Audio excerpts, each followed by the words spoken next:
The air on Xylo 7 reeked of something akin to burnt motor oil, mixed with a hint of stale gym socks. A scent that Lieutenant Commander Jax Jester Riley had, against all odds, grown almost fond of. It was certainly better than the sulfurous fumes of the Grolakian acid spitters he'd faced on Kepler 186F, or the cloying, sweet decay of the fungal forests of Mira. At least here, the dominant alien species, the Coral, smelled like a poorly maintained starship engine, which, considering their anatomy, made a disturbing amount of sense. Jax, a man who believed a good joke could diffuse a black hole, and a well-placed insult could win a war, was currently pinned behind a crumbling xenoscaffolding, his last energy cell blinking red. His comms were dead, his squad scattered, and his personal odds of survival were hovering somewhere around less than a snowball's chance in a fusion furnace. Above him, the leathery, multi-limbed forms of the Curl swarmed. They looked like oversized bipedal armadillos, all chitinous plates, razor claws, and a single glowing red ocular cluster that pulsed with malevolent intent. Their language was a series of guttural clicks and hisses, occasionally punctuated by a sound that could only be described as a wet belch. And right now, they were belching a lot. Probably about him. Well, Jax muttered to himself, adjusting his dented helmet. Looks like someone's having a bad day. Spoiler, it's me. He peered through a gap in the crumbling alloy. A patrol of 3 Curls shambled past, their heavy feet thudding against the metallic ground. They carried energy lances that crackled with an unhealthy purple glow. Jax had seen what those things could do to a fully armored combat drop pod. He preferred not to imagine what they'd do to him. His situation was, to put it mildly, dire. The Starhopper, his transport, had gone down 3 cycles ago, a casualty of what the Curl proudly called their orbital denial grid. Jax and his reconnaissance squad of 8 had been deployed to scout a suspected Curl resource extraction site, deep within a volatile sector previously thought uninhabited. Turns out, the Curl had moved in, and they weren't sending postcards. The initial ambush had been brutal. 4 good soldiers lost in the first wave. Then the Curl ground forces, far more numerous than intelligence reports suggested, had descended. Jax, with his knack for improvisation and an utterly unshakable, some called it pathological, optimism, had managed to keep the remaining 4 alive for another 72 hours, dodging patrols, scavenging scraps, and generally making a nuisance of himself. Jax took a deep, steadying breath, a small, defiant smile spreading across his face. It wasn't the smile of a man facing death. It was the smile of a man who was about to tell the universe's most inappropriate joke at the worst possible moment. As the veteran Kral finally kicked, sending a shower of dust and debris over him, Jax didn't cry out. He didn't even flinch. He just lay there, perfectly still, his eyes locked on the glowing red eye of the monstrous alien above him. And then slowly, he began to chuckle. A low, rumbling sound that quickly escalated into full-blown, unhinged laughter. The Carl froze. Its single eye blinked, then narrowed. The patrol behind it stopped, their lances lowering slightly. They had expected fear. They had expected desperation. They had expected a pathetic whimper. But this unholy, mirthful sound, echoing through their grim industrial outpost, was completely alien. Jax's laughter grew louder, more boisterous, filled with a strange, almost manic joy. Tears started to stream from his eyes, partly from the effort, partly from the sheer absurdity of the situation.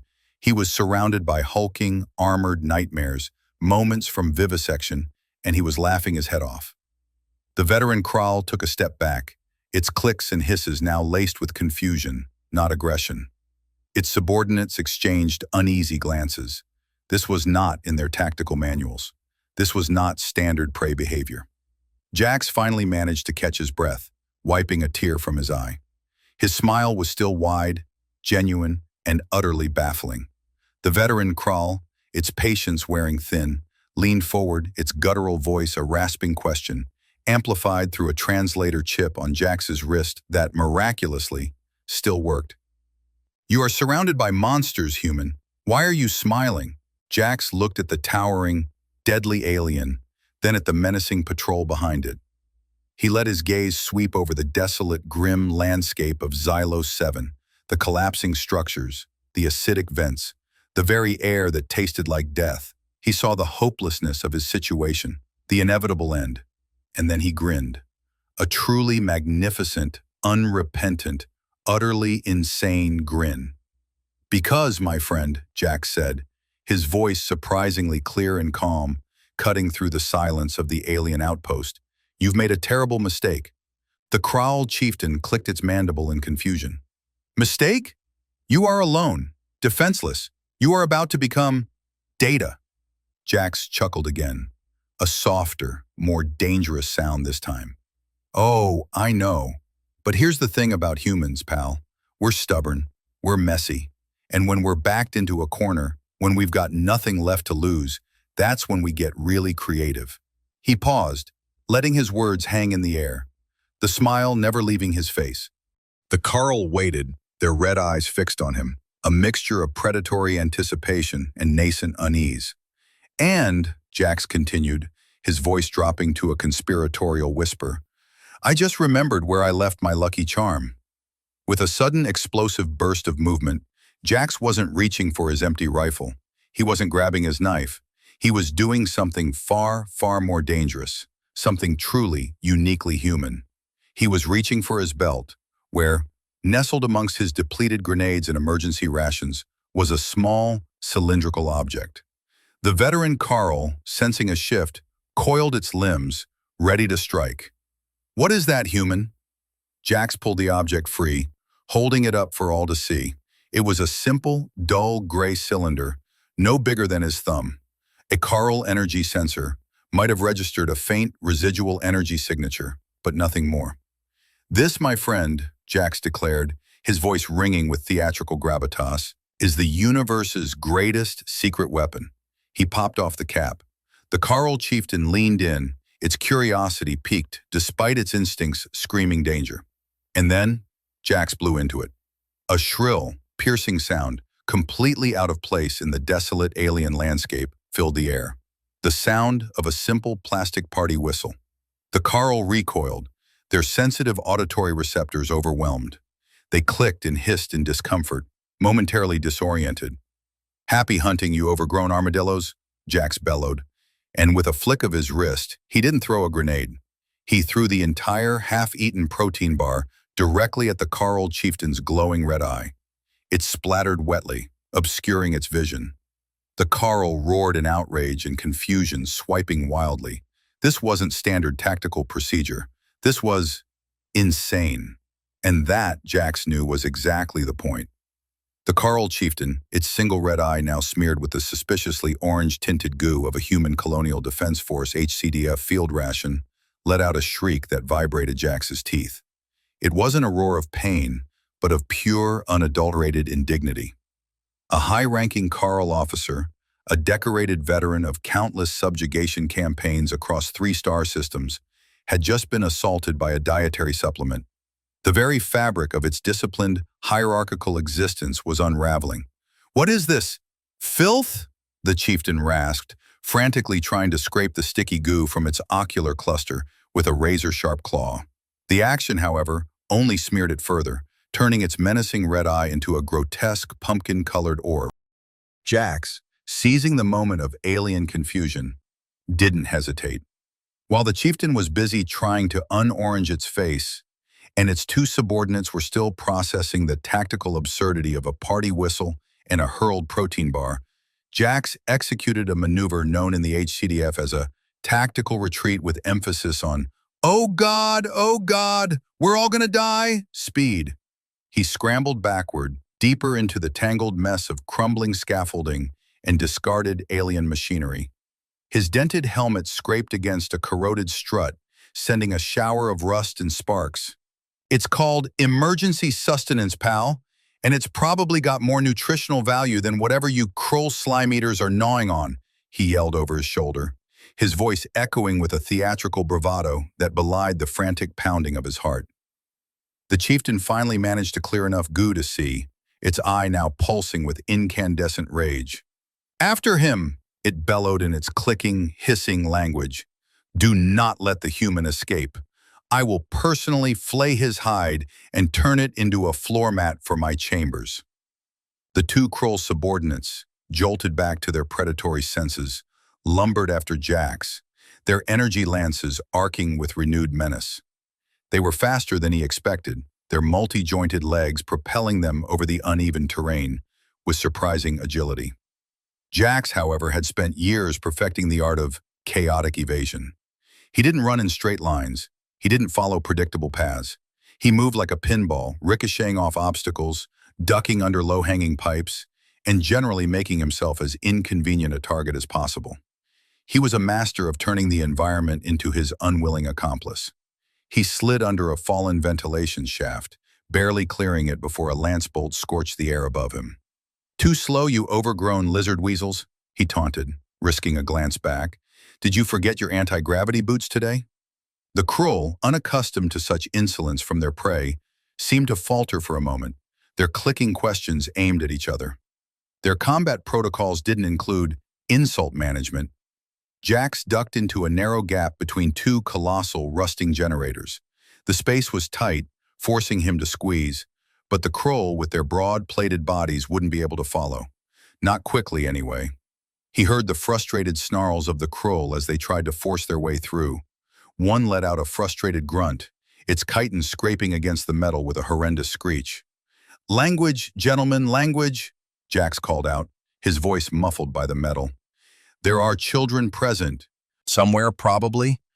Offerly, he knew this was only a temporary reprieve. They'd find another way around. They always did. The Kroll were relentless, but Jax wasn't aiming for escape. Not yet. He was aiming for disruption, for turning a predictable execution into a chaotic chase scene. Because in chaos, there was opportunity, or at least a better chance to go out in a blaze of glory than simply becoming data. As he moved deeper into the labyrinthine interior of the extraction facility, Jax's sharp eyes scanned for anything he could use. A loose pipe, a sparking console, a pile of unstable debris. He was a human Swiss Army knife of improbable solutions. He found himself in a large, cavernous space, dimly lit by flickering emergency lights. The air here was even worse, thick with the smell of ozone and something metallic, like blood and iron. Massive, derelict mining drills stood silent, their drills pointed at the ground, coated in a fine layer of reddish dust. Suddenly, a new sound cut through the air, a low, guttural growl that wasn't Kroll. It was deeper, more primal. Jax froze, every instinct screaming danger. He wasn't alone. From the shadows, a creature emerged. It was bipedal, like the Kroll, but far more slender, with long, whip-like limbs and a head that seemed to be all teeth. Its skin was mottled green and gray, and its eyes, multiple of them, glowed with an internal phosphorescent light. A Xylos 7 native, a cave crawler, as the initial scout reports had labeled them. Reports that also mentioned they were fiercely territorial and had a fondness for fresh meat, any fresh meat. "Oh, come on," Jax groaned. "Couldn't this day get any worse? I'm trapped between a rock and a hard place, and the rock just grew extra teeth." The cave crawler hissed, a sound like steam escaping a pressure valve, and stalked towards him, its multiple eyes fixated on him. It was clearly hungry. Behind him, he heard the scraping and grunting of the Kroll as they finally squeezed through the narrow passage. He was truly boxed in now.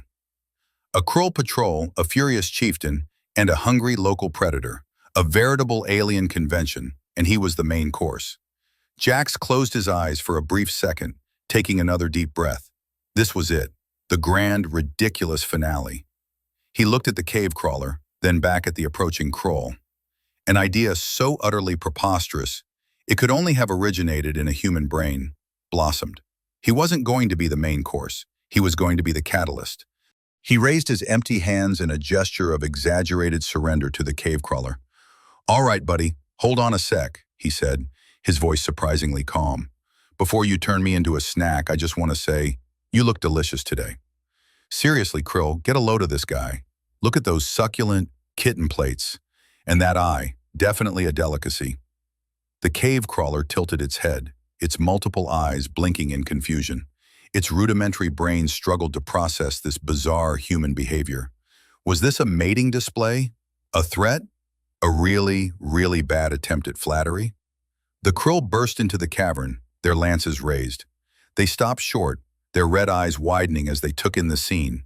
The human, inexplicably complimenting a territorial predator, and the cave crawler, looking utterly bewildered. "What in the void is the human doing now?"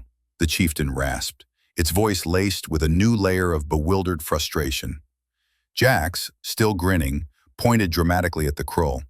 "And these guys," he exclaimed to the cave crawler, his voice booming in the cavern. "They're even better. So much protein, so much crunch. Seriously, you've been missing out, my friend. They just came in from a fresh batch. Free-range, grain-fed, organic space armadillo."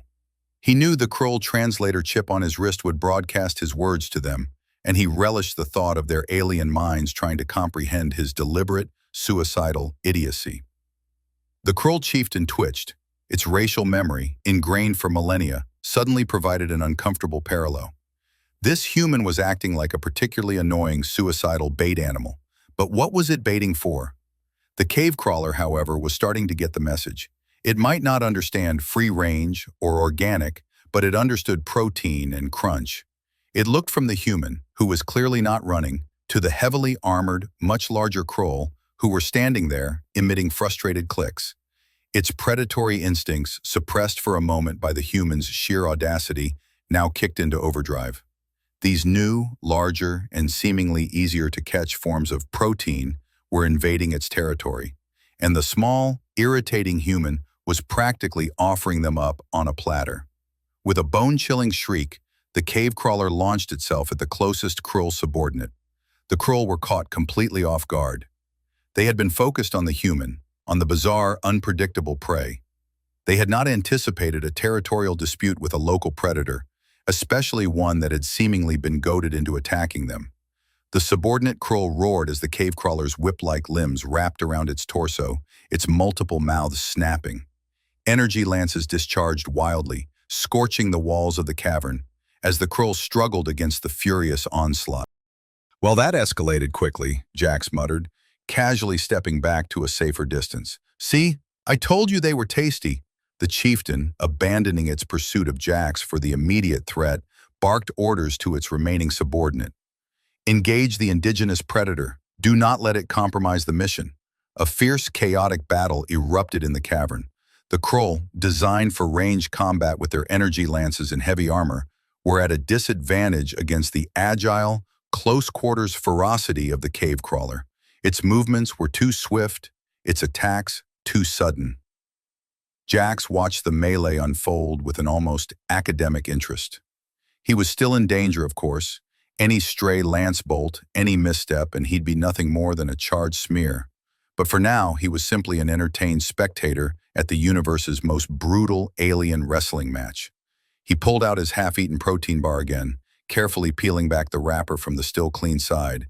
He took a bite, savoring the slightly synthetic, vaguely berry-like flavor. "You know," he mumbled around the mouthful, "this really is a special occasion."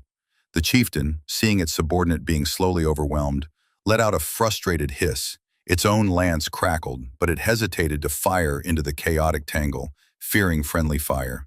Suddenly, the struggling Krill subordinate let out a final, pained shriek as the cave crawler's fangs found a weak point in its neck plating. It went limp, its energy lance clattering to the ground. The cave crawler, covered in alien ichor, turned its multiple eyes towards the remaining Krill, and then, slowly, towards Jax. Jax quickly finished his protein bar, tucking the wrapper into a pocket. He offered the cave crawler a small apologetic shrug. "Look, buddy, nothing personal, just resourcefulness. You get it, right? Survival of the fittest and all that jazz." The cave crawler didn't seem to get it. It advanced, its fangs dripping. The Krill chieftain, however, was having an existential crisis. 2 of its elite patrol destroyed by a local fauna, spurred on by an infuriating, laughing human. This was unprecedented. Their tactical doctrine was failing. "You, human!" the chieftain rasped, its voice tinged with a desperate edge. "Cease this madness. What is your purpose here?" Jax, looking from the bloodthirsty cave crawler to the enraged chieftain, merely smiled. My purpose, my friend? He asked, then snapped his fingers. Ah, yes, I just remembered. My purpose is to get the hell out of here. And also to tell you a really bad joke. Before the chieftain could react, Jack spotted it. A small, unstable stack of ore processing units, teetering precariously near the edge of a deep, open chasm that ran through the center of the cavern. If he could just... He launched himself forward, not at the cave crawler, not at the chieftain, but towards the precarious stack of units. What do you call a kraal who tells too many jokes? He shouted, still sprinting. A crawling pun. The chieftain stared, dumbfounded. The cave crawler, confused by the human's sudden movement and bizarre utterance, hesitated for a crucial second. Jax reached the stack, his hands scrambling for purchase. With a final, desperate heave, he pushed. The heavy, unstable units groaned, then began to topple, directly towards the open chasm. "Have a nice fall," Jax yelled, then dropped to the ground, rolling sideways just as the kraal chieftain fired its lance in frustrated rage, the bolt searing the air where Jax had been a heartbeat before. The ore processing units crashed into the side of the chasm with a deafening roar, sending a cascade of rock and dust into the abyss. The ground trembled. The kraal chieftain, caught off balance, stumbled. The cave crawler, still fixated on Jax, let out a frustrated shriek. Jax, however, wasn't looking at them. He was looking at something else. Something he'd just seen in the fleeting moments before the units went over. A faint, almost imperceptible gleam of metal deep within the chasm. A gleam that looked suspiciously like a piece of standard HCDF-issued transport wreckage. The gleam of metal, fleeting as it was, had ignited a spark of hope in Jax that was far more potent than any energy cell. HCDF wreckage. Here? In a deep chasm? Beneath a kraal mining facility? It was a long shot, but a shot was all he needed. He peered over the jagged edge of the chasm, the dust from the fallen ore units still settling into the darkness below. The abyss seemed to stretch endlessly, swallowing the faint emergency lights from the cavern. The air grew colder, heavier, smelling of damp earth and ancient mineral deposits. "Well, looks like my ride's arrived," Jax muttered, adjusting his stance. "A bit early, and with a rather dramatic entrance, but hey, I'm not complaining." Behind him, the kraal chieftain let out a furious series of clicks and hisses, its remaining functional eye fixed on Jax. The cave crawler, still agitated, stalked along the rim of the chasm, its multiple eyes darting between the human and the frustrated alien. The alliance of convenience had dissolved into a three-way standoff. "Human! Halt!" the chieftain snarled, its lance crackling ominously. "You will not escape. This entire sector is locked down." Jax didn't look back. He was already calculating the descent. The chasm walls were rough, with plenty of handholds, but also jagged outcroppings that looked like they enjoyed impaling things. He scanned for the path of least resistance, or at least, the path of least impalement. "Locked down?" Jax scoffed, leaning further over the edge. "Did you forget to read the fine print, pal? Humans are not to be locked down. Side effects may include extreme annoyance and unforeseen structural damage." With that, he found a sturdy-looking rock outcropping, took a running start, and leaped. The chieftain roared in frustrated disbelief, firing its energy lance. The bolt streaked past Jax's ear, vaporizing a chunk of rock just behind him, sending molten spray into the chasm. Jax barely registered it, his focus entirely on the descent. He was no professional mountaineer, but HCDF training included basic survival skills, and falling with style was high on the list. He rappelled down, using whatever protrusions he could find, scrambling, sliding, and occasionally letting out a yelp as a sharp rock gouged his armor. His laughter wasn't for humor now. It was a nervous, adrenaline-fueled bark. "Come on! Come on!" he urged himself, his gloved hands burning. "Just a little further. Don't look down. Don't look down. Don't look up either. They might still be shooting." Above, the kraal chieftain and the cave crawler watched, dumbfounded, as the human simply climbed down a sheer cliff face rather than face them. This was beyond their comprehension. Prey did not willingly descend into unknown depths. Prey did not mock their hunters. Prey certainly did not make bad puns while doing so. The cave crawler, perhaps seeing a meal escaping, began to cautiously descend itself, its long, slender limbs finding purchase with surprising ease. The chieftain, however, was too bulky, its heavy armor ill-suited for such a vertical traverse. It raged at the edge, firing more bolts into the chasm, hoping to hit the elusive human. But Jax was too fast, too erratic. After what felt like an eternity, but was probably only a few minutes, Jax landed heavily on a narrow ledge, kicking up a cloud of dust. He winced, his knees protesting, but he was down. And in front of him, half buried under a fresh avalanche of rock and pulverized ore units, was the unmistakable hull of an HCDF light scout vessel, the Starhopper. "You've got to be kidding me," Jax whispered, a genuine smile replacing his usual jester's grin. "No way." He scrambled over the debris, his heart pounding with a mix of relief and renewed purpose.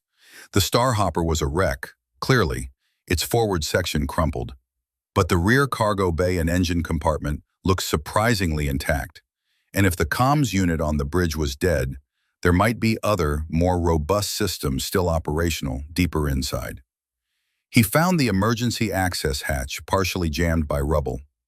With a grunt, he pulled at it, straining every muscle. The metal shrieked in protest, but eventually, with a final desperate heave, it sprang open with a loud thunk.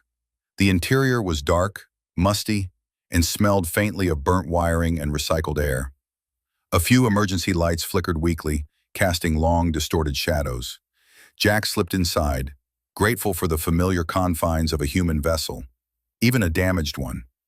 "Hello, old girl," he murmured, patting a wall. "Sorry about the rough landing. Blame the space armadillos." He moved quickly through the cramped corridors, his helmet light cutting through the gloom. The ship's internal comms were silent, the life support flickering, but the emergency power was holding. He made his way to the engineering section, hoping against hope. He found the auxiliary power core glowing a dim, sickly green.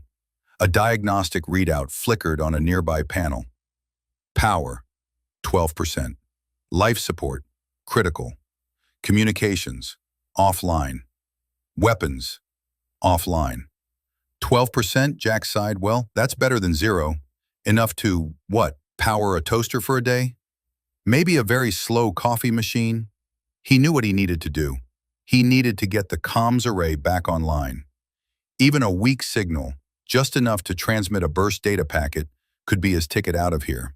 But the main comms were on the bridge, which was a mangled mess. He needed an auxiliary antenna, something tougher, less exposed. He remembered a rarely used emergency beacon, buried deep in the aft section, meant for situations exactly like this. It was designed to withstand extreme atmospheric re-entry and impact.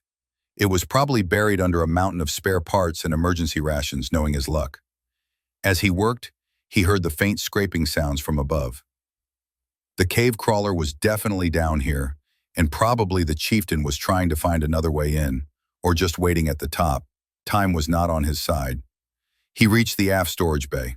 It was a chaotic jumble of supplies, spare parts, and discarded equipment.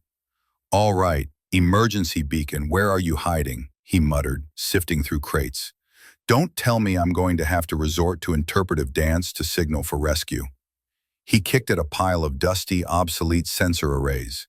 They clattered to the floor, revealing a small, reinforced hatch underneath. Emergency beacon access. "Bingo!" Jax grinned, pulling at the latch. It was stiff, but eventually gave way with a groan. Inside, nestled in thick padding, was the beacon.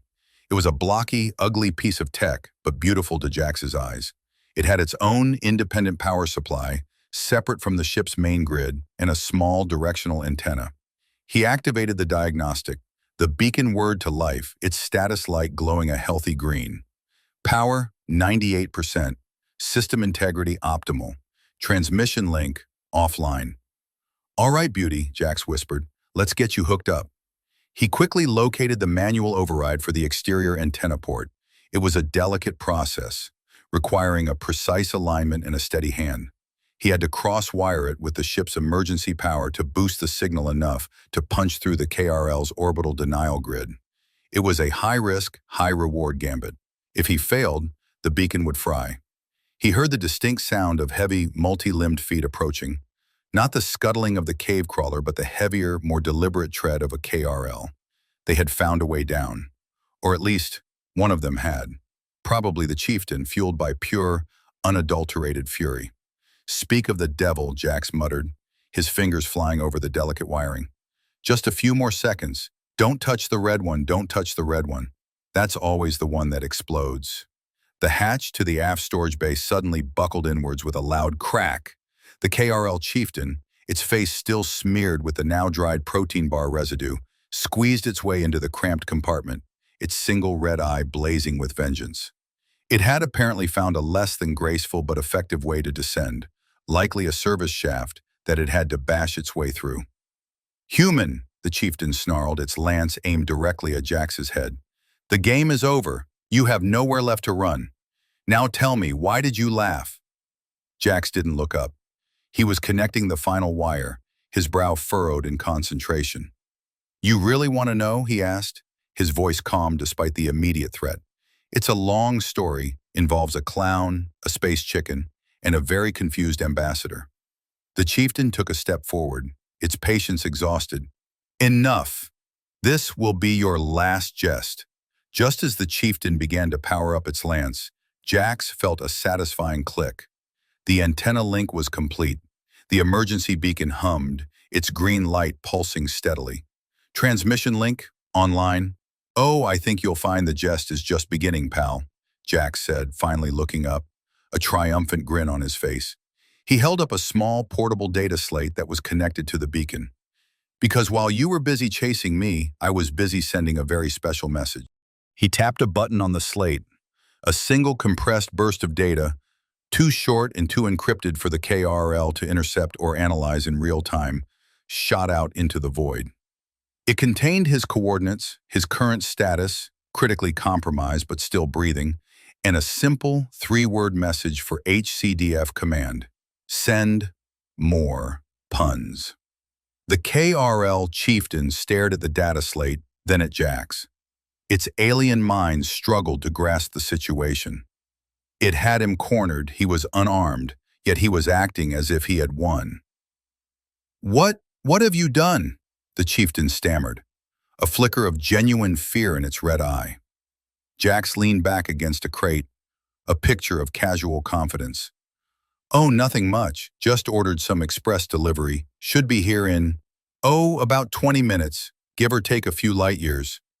He tapped the slate again, a different function this time. The beacon, now powered up, began to emit a low, persistent hum, a sound that quickly escalated into a high-pitched, oscillating squeal. It was the KRL equivalent of nails on a chalkboard, amplified. The chieftain recoiled, clutching its ocular cluster. "What is that infernal sound?" "That, my friend," Jax announced, shouting over the growing din, "is the 'Don't mess with humans' alarm. It's highly effective at annoying the living daylights out of anyone within a 10-parsec radius. And it also broadcasts a very specific signal."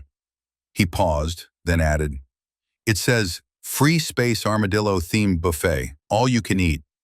The chieftain let out a furious, guttural roar, trying to drown out the noise, but it was useless. Its single eye flickered, and Jax could almost hear the alien circuits grinding to a halt. This was not war. This was psychological torture. You are insane," the chieftain shrieked, staggering backward, its lance wavering. "Crazy like a fox, buddy," Jax retorted, enjoying himself immensely. "And guess what? My ship's got one last trick up its sleeve, just for special guests like you." He gestured vaguely toward the ship's main power conduit, which he had, during his brief repairs, dangerously rerouted to overload the emergency life support system. It wouldn't last long, but it would create a hell of a show. What trick?" the chieftain asked, its voice laced with trepidation, its gaze darting around the small compartment, clearly expecting another hurled protein bar or a surprise clown attack. Jax grinned. "The surprise atmospheric purge trick. It's a real crowd pleaser." With a dramatic flourish, he hit a large red, clearly labeled emergency vent button he had jury-rigged into the system. The ship shuddered.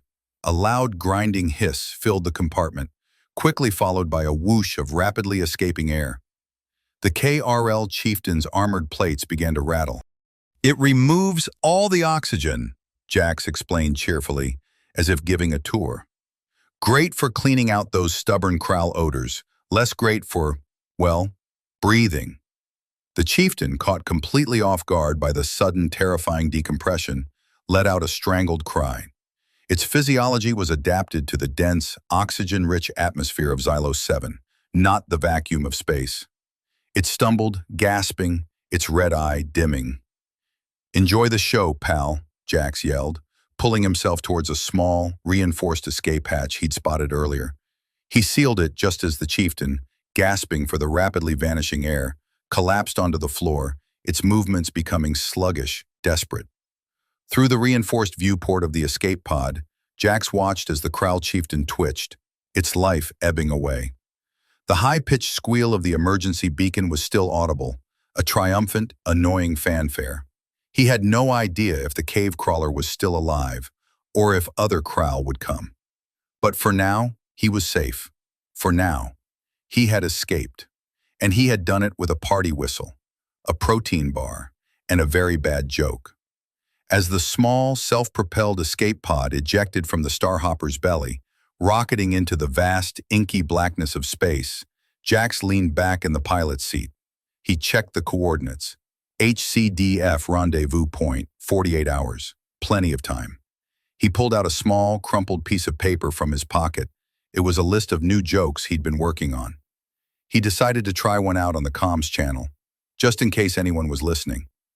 "Knock, knock," he whispered into the mic, a wide, content smile on his face. Silence. Then, a faint crackle. "Who's there?" a voice, surprisingly clear and human, responded. It was raspy, strained, but undeniably human. Jax's eyes shot open. He had sent out an emergency beacon, but he hadn't expected a human, Jax said, his voice now laced with genuine shock, but still managing a grin. A human who's just walked out of a Kral-infested mining facility. The explosion was spectacular, a silent, blinding supernova of rock and tortured metal, ripping through the void where Jax's escape pod had been. The Kral patrol ships, caught in the unexpected concussive wave, bucked violently. Their commanders, already at their breaking point from the sheer psychological torment Jax had inflicted, roared in frustrated triumph. The irritating human was gone, destroyed, good riddance.